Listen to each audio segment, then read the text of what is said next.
Being misunderstood hurts more than being alone. Explaining your pain and still feeling unseen can make everything feel heavier. There's a strange loneliness that comes from talking to people who genuinely care about you but still don't quite get it.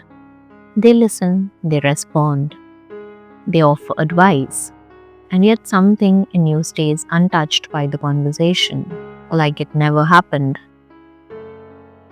Today was one of those days. Nothing new happened, no crisis, just a familiar ache that's been sitting there for a while. I tried to think it through. I even replayed conversations in my head, the well meaning suggestions, the encouragement, the reassurance. None of it landed, none of it made sense. So instead of talking, I read. It wasn't a book about fixing anything, it was a story where a character moved through confusion without explaining it. No lesson, no resolution, just presence. Just someone existing inside their pain without trying to tidy it up. In fact, the character was more messy than I am, and I loved it. That did something advice never does. Advice assumes clarity, it assumes the problem can be named, sorted, and acted upon. But some pain doesn't want action, it wants recognition. It wants to be witnessed without being corrected. Stories understand this instinctively. When you read a story, no one interrupts you to suggest a better mindset.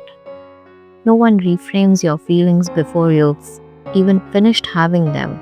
The story stays, it doesn't rush you, it doesn't require a response. There's relief in that. While reading, I didn't feel cured. I didn't feel hopeful in any obvious way. But I felt less wrong for feeling the way I did, less isolated inside it. Later, when I opened my journal to write, the words came more gently. I was not harsh on myself. I was kinder. Not because I had something figured out, but because the pressure to explain myself is gone. The writing didn't argue with the feeling, it sat beside it. I just wrote. That's the difference stories make. They don't tell you what to do next, they tell you what someone else has been here too. Confused, overwhelmed, unsure, and survived without needing to turn their pain into a solution. Sometimes the most generous thing literature offers is not insight but company. This space exists to hold one page of that company every day. Especially when conversations fall short and language feels safer on the page than out loud. And today I need a lot of those stories that understand something about you better than people you talked to at the time. Stories and poems that just are